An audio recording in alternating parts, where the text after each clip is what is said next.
manifestação de juízes em assuntos de natureza política, sobretudo nas redes sociais. Nós falaremos aqui neste ponto da aula sobre os juízes, que foi sobre quem a Corte Interamericana se manifestou.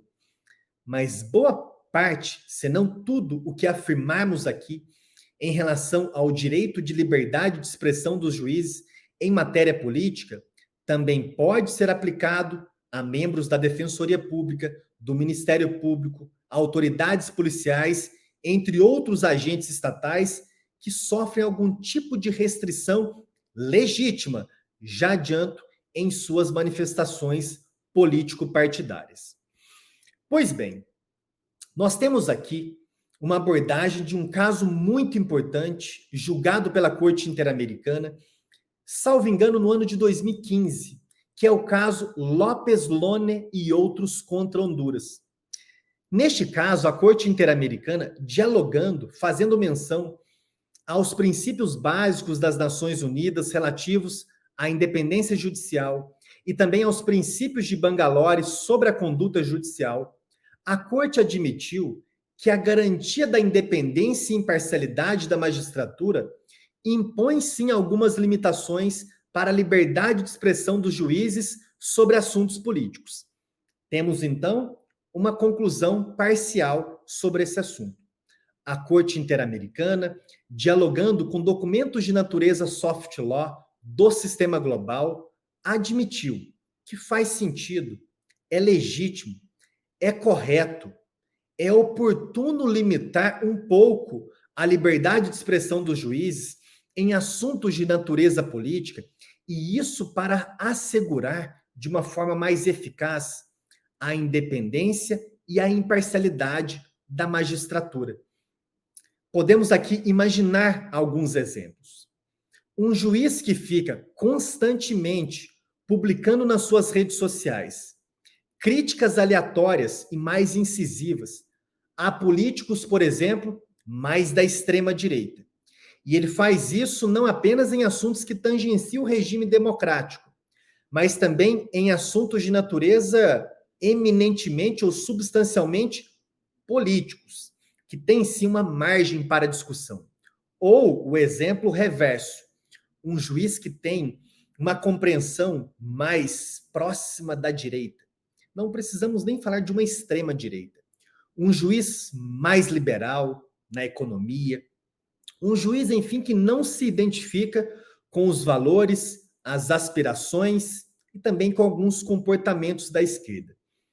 E esse juiz fica, durante quase todo o tempo, publicando nas suas redes sociais algumas manifestações agressivas, humorísticas, cínicas, raivosas, algumas manifestações que podem incitar, inclusive, um tipo de ódio e preconceito em relação a pautas de grupos minoritários.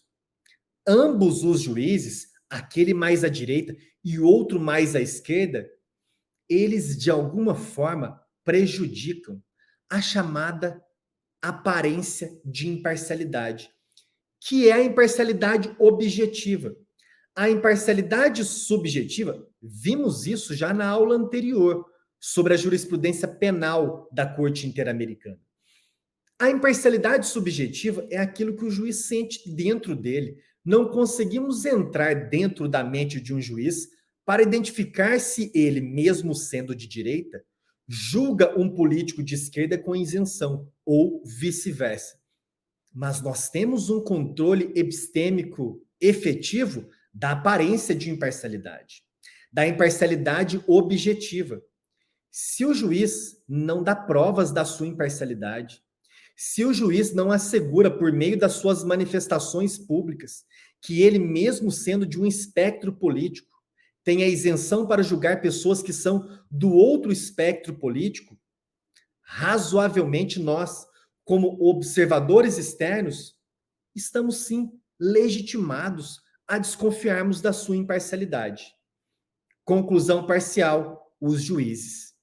Diferentemente de nós, me insiro entre, eventualmente, vocês, não sei se algum ou alguns de vocês são da magistratura, mas como eu não sou. Eu sou um ex-defensor público, eu sou um professor, eu tenho muito mais liberdade de expressão do que um juiz, porque eu não julgo pessoas.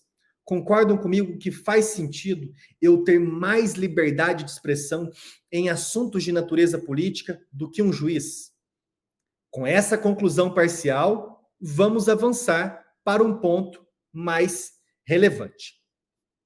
Pois bem, nós temos aqui no Brasil uma resolução do Conselho Nacional de Justiça do CNJ, resolução 305 de 2019.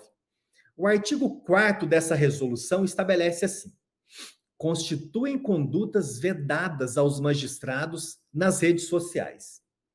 Emitir opinião que demonstre atuação em atividade político-partidária, ou manifestar-se em apoio ou crítica públicos a candidato, lideranças políticas ou partidos políticos. Vamos ler novamente.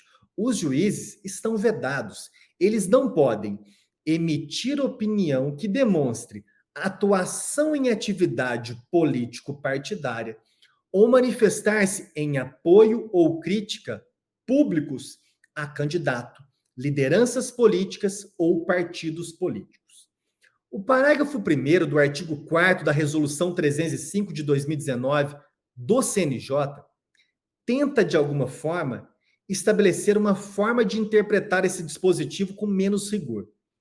Parágrafo 1º assim dispõe: para os fins do inciso 2 desse artigo, a vedação de atividade político-partidária não abrange manifestações públicas ou privadas sobre projetos e programas de governo, processos legislativos ou outras questões de interesse público, de interesse do Poder Judiciário ou da carreira da magistratura, desde que respeitada a dignidade do Poder Judiciário. Considero que o parágrafo 1º, embora tenha uma redação suficientemente clara, ele ainda deixa margem para dúvidas em um tema muito importante, que é a liberdade de expressão. Eu tenho um pouco de dificuldade de responder o que significa respeitar a dignidade do Poder Judiciário. De qualquer forma, também não considero um grande absurdo a que um dispositivo como este seja melhor interpretado e melhor esclarecido na jurisprudência do próprio Conselho Nacional de Justiça, que possui já vários casos que têm sido tratados a partir dessa resolução. Chegamos a um momento muito importante dessa nossa aula. A Corte Interamericana, e nós vimos isso na conclusão parcial, ela está de acordo com a limitação da liberdade de expressão dos juízes. Ela não gosta da ideia de juízes ficarem exercendo uma atividade de críticos políticos nas redes sociais. Mas a Corte Interamericana, fazendo aqui uma associação, um link com algo que vimos lá no início dessa nossa aula, não há direitos humanos fora do regime democrático. E não há democracia fora do respeito aos direitos humanos. Por isso, a Corte Interamericana quer contar também com o apoio e com a voz dos juízes para defender a democracia. Daí que a Corte Interamericana, no julgamento do caso Lopes Lone, desenvolve, digamos, um novo direito humano, que é o direito humano de defender a democracia. Vejam que interessante, os juízes têm o direito humano de defender a democracia. Os juízes podem se sentir moralmente à vontade e moralmente desafiados a, em momentos de crise democrática mais singulares, defender a democracia. Do contrário, de nada adiantaria a existência sequer da própria magistratura. Se a própria magistratura vai existir com a sua independência somente na democracia, a magistratura não pode abandonar o barco da democracia. Por isso, os juízes, segundo o entendimento da Corte Interamericana, estão sim habilitados, não podem ter a sua liberdade de expressão restringida para manifestarem em assuntos sim de natureza política, quando em momento de grave crise democrática, para defender a democracia. Não é para defender um ou outro candidato, mas sim para defender o regime democrático. Trouxe para vocês um trecho da decisão da Corte Interamericana no caso Lopes Lone contra Honduras. Lopes Lone contra Honduras, em que a Corte coloca o seguinte: é possível concluir, então, que, em momentos de graves crises democráticas, não são aplicáveis as atuações dos juízes e das juízas em defesa da ordem democrática as normas que ordinariamente restringem seu direito à participação na política. Neste sentido, seria contrário à própria independência dos poderes estatais, assim como as obrigações internacionais do Estado, derivadas da sua participação na OEA, que os juízes e as juízas não possam se pronunciar contra um golpe de Estado. Com isso, fechamos mais um tópico aqui dessa nossa aula sobre os direitos políticos na jurisprudência da Corte Interamericana.